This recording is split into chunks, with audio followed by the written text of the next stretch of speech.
Also is a Joseon University professor of English language. Now let's welcome our presenter with a big hat.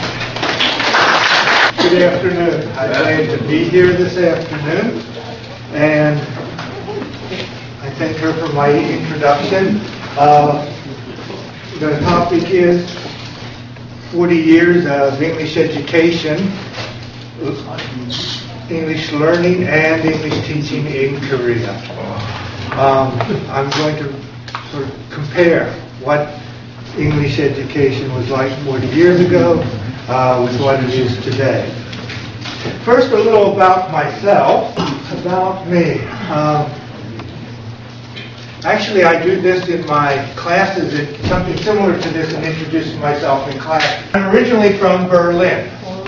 Yes, Berlin, in western Pennsylvania, in the United States, not Berlin, Germany. Did I do that? Or did you do that? Why? Did my undergraduate work at Pennsylvania State University. And after college, I went to the Peace Corps. Or actually, I guess I should say I came to the Peace Corps. Came to Korea originally for 2 years of Peace Corps service. I worked in a vocational training center in Gwangju. That was for people of middle school or high school age who hadn't gone on to schooling beyond elementary school or middle school. At that time, only elementary school education was required in Korea. That was back in 1971. And after my Peace Corps service, I went to Joseon University, and I've been there now for 36 years. Shin Dong-il is my Korean name. Whenever in our Peace Corps training here, during that time, we were all given Korean names. I'll talk maybe a little more about that later. Nickname that I have now is Eagle Eye, because I do a lot of editing, proofreading, editing for Korea TESOL, Co-TESOL, publications of theirs. What else? I did my graduate studies in linguistics. My wife's name was Ko Oh-Bok-sun. We have 2 children. I'm also very closely associated with Asia Temple. I'm a founding member, founding director of that organization. And I like pepperoni topping. What was it like in the 1970s? English in Korea. Not teaching, not learning, just English in general. Here's a picture, I think, of a street in Myeongdong. Some of the signs are in Korean. Some of the signs are in Chinese. A lot of firms, names of stores and companies and so forth use Chinese characters. The newspapers use Chinese characters. A lot of Chinese characters. Without Korean in parentheses. Now sometimes you'll see that it's usually Korean, and sometimes in parentheses you'll have the Chinese characters. It was just Chinese characters, not Hangul in addition. And you'll see a little English here in the opera, but a lot of Chinese characters, a lot of Korean, not so much English. And if you walked up to some of the people on the street and asked them where the Myeongdong Cathedral was or something, they would likely just wave no with their hand and run away. Maybe not as much in Myeongdong as in Gwangju at that time. Loan words. There weren't so many loan words in Korean at the time. So many English loan words in Korean. There were a few, but only a few. And few students had English names. At the time, I said my Korean name is Shin Dong-il. It was Koreans sort of wanted to give foreigners a Korean name because they're easier to pronounce and easier to remember. That was the reason behind it. Okay, let's do a fast forward to English today. There are a lot. Next, NEST is native English-speaking teacher. Native English-speaking teacher. You'll find a lot of them. Many university courses are being taught by native English speakers. They weren't in the past. And you'll see English everywhere. Modern day picture from Myeongdong. Look at the signs. How many do you see in Chinese characters? 0. How many do you see in Korean, in Hangul? Well, look, here's Yang. And you can't see it very well. This one is also in Korean, in Hangul. And that's all you'll see. The rest are all in English. So that tells you something about the use of English in Korea today compared to then. Also in the 1970s, TV had very little. You'd hear a loan word here and there on TV. Look at TV commercials today. Sometimes I go at like 9 o'clock before the new shows are starting. There are ads on every channel, and you go, what do you call it? Surfing or whatever, flipping through the channels. You get ad. And one time I was just paying attention to the English on the screen. Some of the things on the screen were only in English. No Korean, also only in English. And also some of the things being said were only in English. So, you have to be able to understand English to understand all of the ads. In the past, if there was something said in English, it would be said in Korean afterwards. It would be written in Korean. So there was a way to know.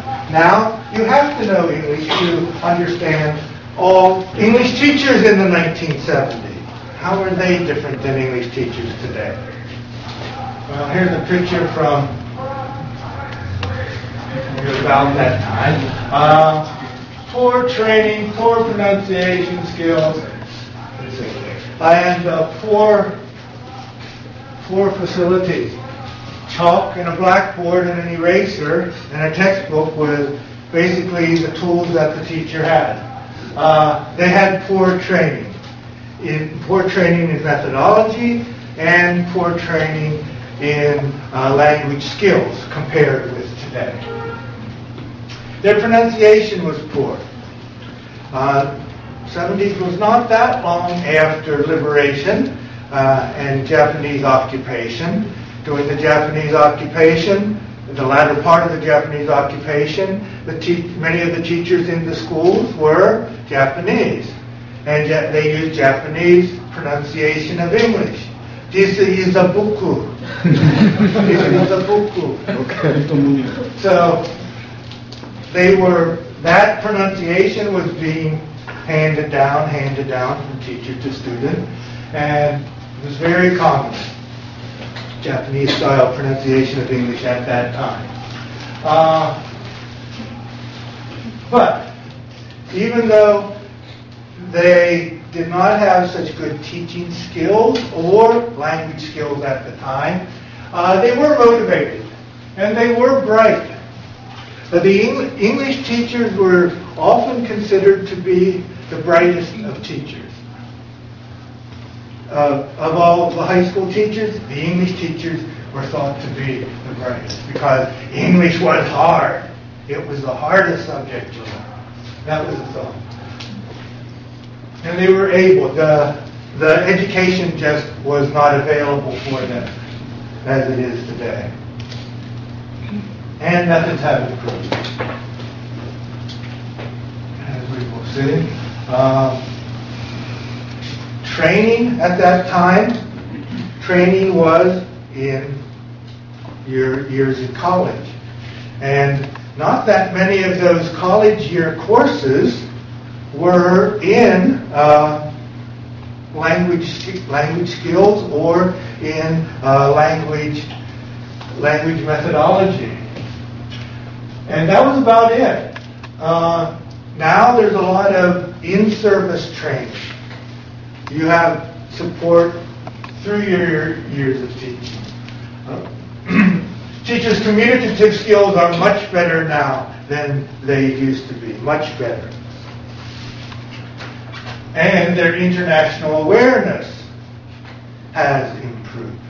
A big reason for this is because of the travel restrictions that we had in the 1970s are not restrictions now. Even students travel abroad.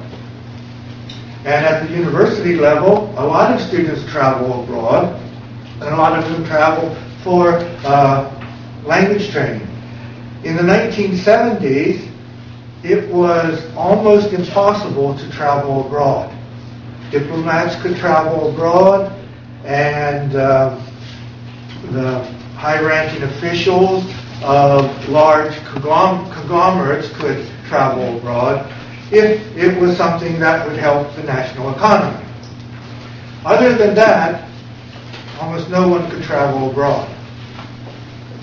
Even when I got married, that was not the 70s, that was in 1980, wanted to go to the U.S. during summer vacation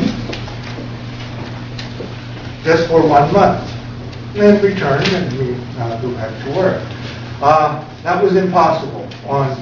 It was impossible to get a passport. The visa was not a problem. She couldn't get a Korean passport in order to travel to the U.S.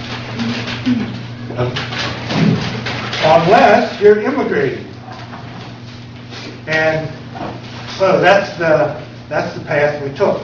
We went through all the immigration process, filled out the papers, she got her passport, we went to the U.S., after 1 month, we came back.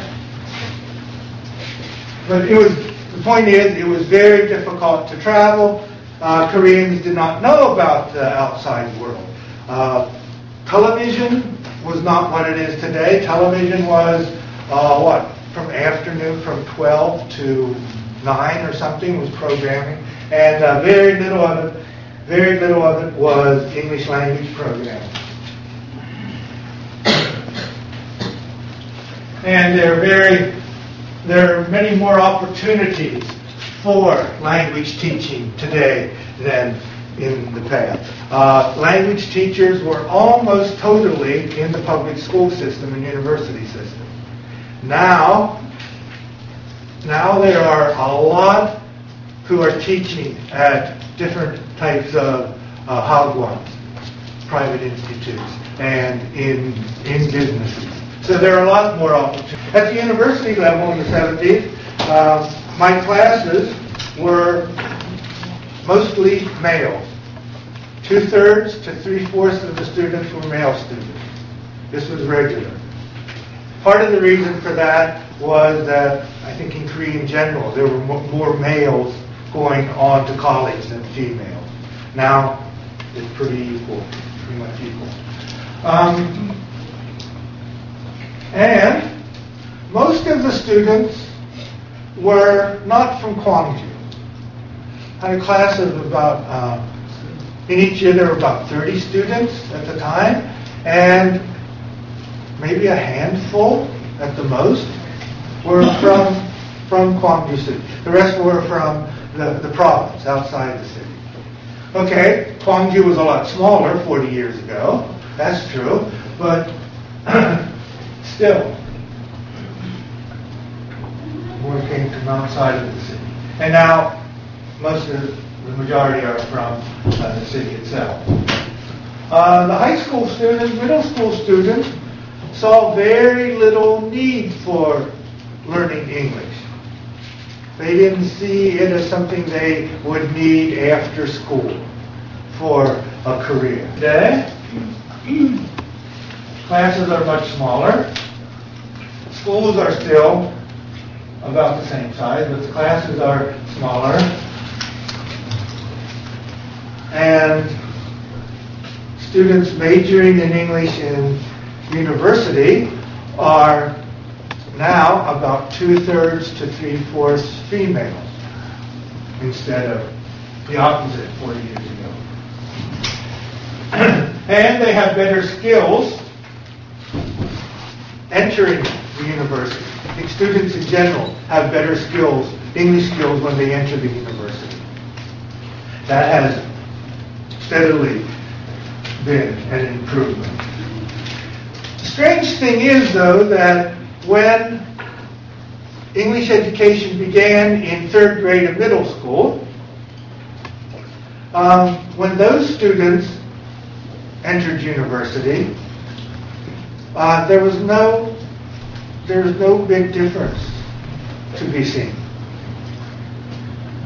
Whenever they began when they began English in middle school, they began with just 3rd graders, not 3, 4, 5, 6, just 3rd graders. So when those 3rd graders, that first group of 3rd graders entered, they had English for four more years than the students who entered a year before them. So you would have thought we would have seen some difference. We didn't.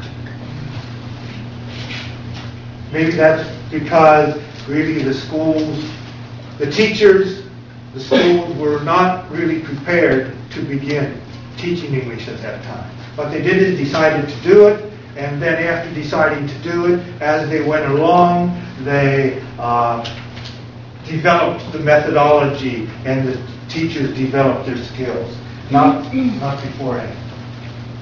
And now students much more realize that there is a need for English beyond studying it for a good test grade in high school. Computer games they even needed sometimes. So they do realize that there is a need. Classes in the 1970s, as I said before, classes were much larger. This is a class of 8 rows, 8 in a row, 64 students. I think for high school that was pretty much normal. Put another row across the back and you got 72. Class size was extra large. I've never taught a class that large. I never want to either. It's for a skills course that is more than twice as large as something that is manipulable. Fewer materials were available, just like fewer materials were available for the teacher. Students had a textbook, an exercise book, a notebook, and a pencil. And that was about all. Some students, if they were lucky, their parents had bought them a tape recorder to listen to English. The problem is there were very few language tapes available. What was available came in a large set of a dozen or 2 dozen tapes, and they were really expensive. So, outside of textbooks and the teacher, there was very little materials they had to use. Methodology at the time was basically the teacher would read a passage, the teacher would explain some of the vocabulary, explain the grammar that was used, tell the students to memorize it, and later be tested on. In high school, especially at that time, language laboratories were being supplied. A language laboratory for each high school. These were very expensive. A lot of money went into them. So much that many of the high schools did not let their students use them in order for things not to get broken. But they had laboratories. This is part of the audiolingual method, where listen and repeat, listen and repeat, listen and repeat. So they had laboratories for this. Interestingly, this was the 1970s. This was the time that the audiolingual method was found to not be a method that worked well as the sole method being used. And it was at that time that audiolingual method labs were just becoming popular in Korea. There were few Hagwon at the time.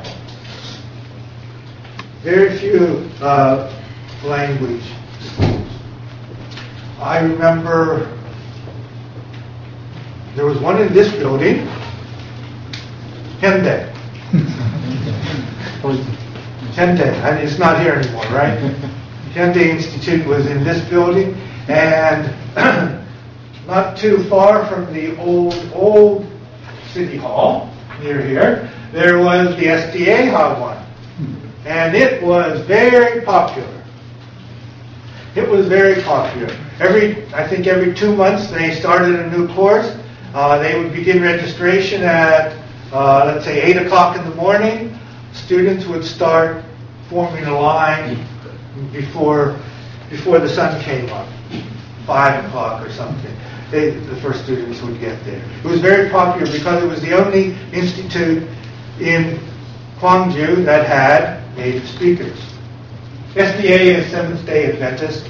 Now all the teachers there were Seventh-day Adventists and native speakers. That was in the 70s. English classes now are, of course, much more modern, much smaller.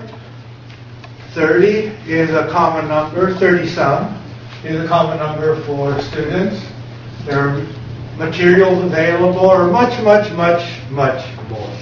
Most schools, most classrooms, have a computer in them connected to the internet, and a computer connected to the internet connects you to a world, literally a world of English language materials. Methodology is much more up to date. Problem still is that Korean English education is test-driven. Test-driven. Teachers, especially in high school, have to teach to the test. At the university level, students study English in order to get a job, but how do they get a job with English? They take another test, the TOEIC test. English teachers serving in Korea. They were serving mainly at the middle school level and at the university level, not at the high school level. That didn't work very well. Why? Because they weren't interested in speaking skills and listening skills. They were interested in reading skills and doing well on the college entrance exam. Peace Corps volunteers, at the time they were called generalists, meaning they had a general education in college, not necessarily something specific to English teaching, not necessarily something specific to English or to teaching. There were a few others, call them backpackers. You could call them world travelers, who would come, maybe teach a year, and then go on to another country and teach there. Their main goal was not making money, not teaching English, it was traveling, seeing the world. There were a few of that type, and there were missionaries, native English-speaking teachers, I should say. Today, as you know, there are many more, and they're not all American, probably not the majority anymore. There are many nationalities: Canadian, British, Australian, New Zealand, South America, South Africa, and so forth. So there are many varieties of English being taught, being heard now, not necessarily being taught, but being heard, which is good. Students having experience hearing a lot of different varieties, accents of English, will be able to understand that many more varieties when they get out into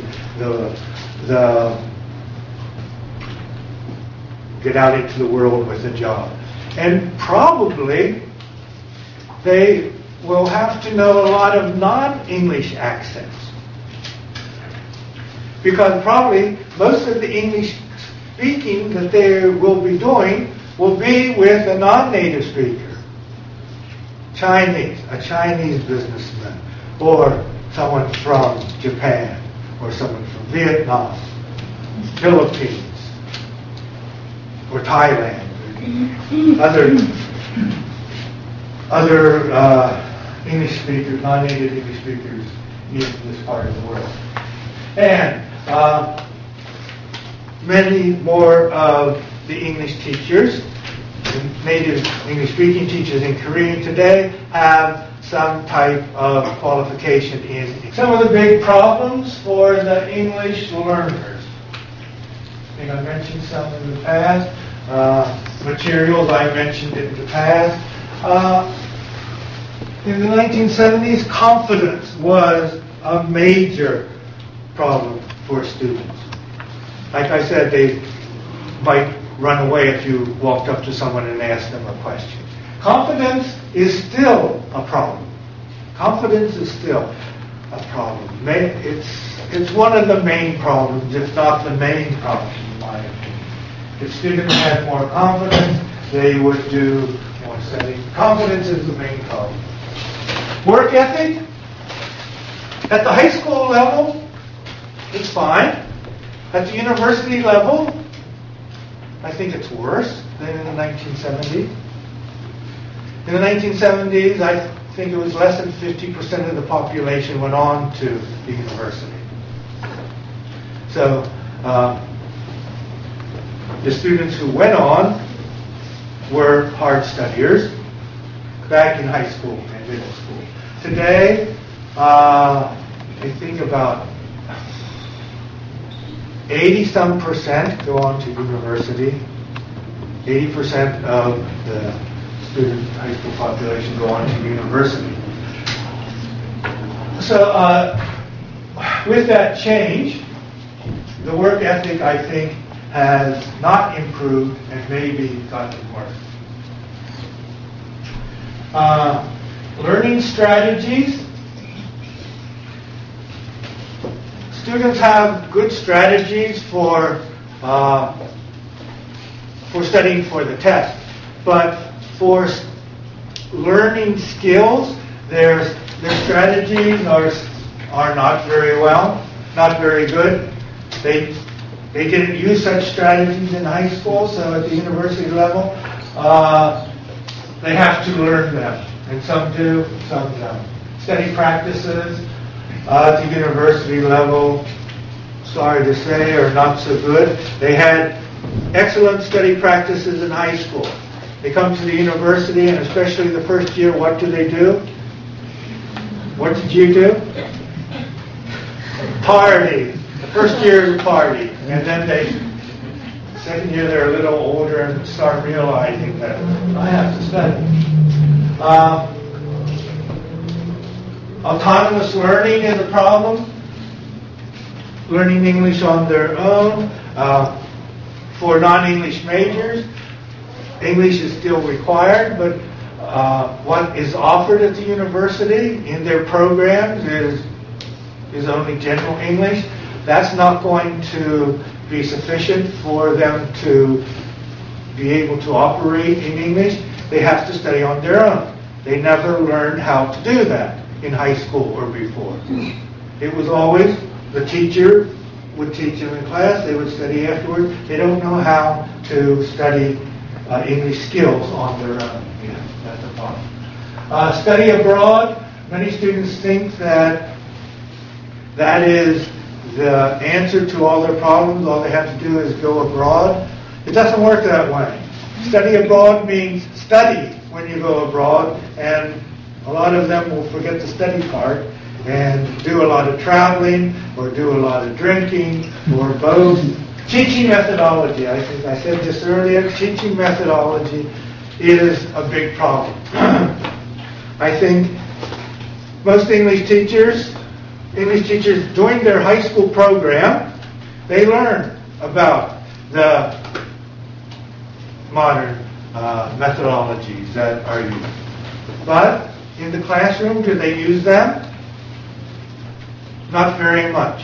Why? The principals tell them that they have to have their students do well on the college entrance exam. So, just like 100, 200, 300, 400 years ago, testing is very similar. This is a picture of literally sitting for the state examinations to become a government official, called the Qualified exam. It was basically memorizing Confucian classics and regurgitating them on the test. And a lot of the college entrance exam, the English part of it, is basically the same thing. You memorize English, you regurgitate it on the exam. And in order for English skills to be taught well, we have to get away from doing well on tests, written tests, the main purpose of education. I say learning skills is more like learning to ride a bicycle than it is like studying history or studying mathematics. Studying history or mathematics involves memorizing formulas, memorizing dates. But language is a skill. Language is a skill. If you just rely on memorization, you're not going to get very far. For skills, you need to practice. So, I said it's like bicycle riding. I want to learn to ride a bicycle. What do? I go to the bookstore and I get a book, How to Ride a Bicycle. I read the book from cover to cover.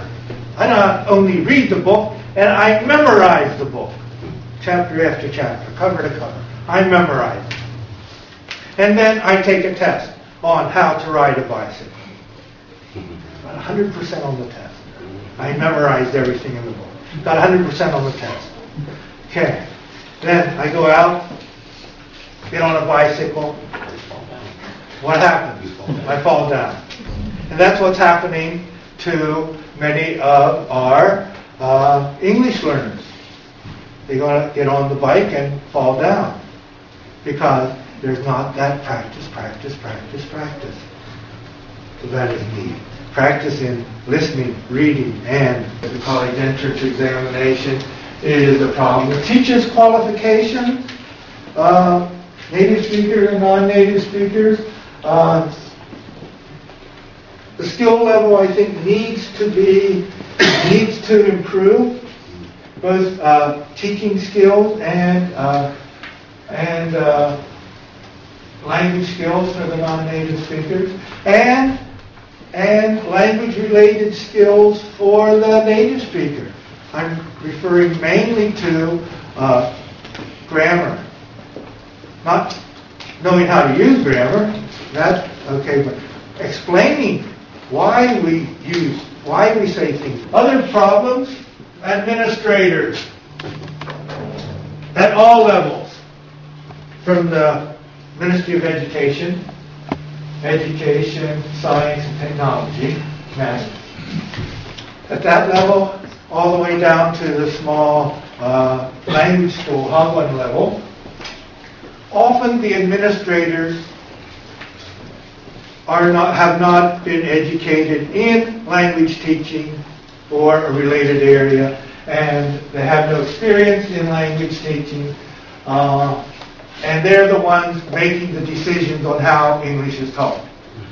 And if you don't know about the field, you're not going to be making parents. are another problem. Because parents, because they've learned a language, at least their native language, they often feel they are an expert on how languages should be learned. And at the private language school level, you have to keep the parents happy, or they're not going to bring their students and their money to you anymore. So, a lot of decisions that the administrators make are based on what the what the parents want. So they can be a problem, especially when the students are young learners. Prospects for teaching English in Korea, prospects for the future, I think are good. There have been a lot of changes in the past 40 years, a lot of improvements, and I think that will continue into the future.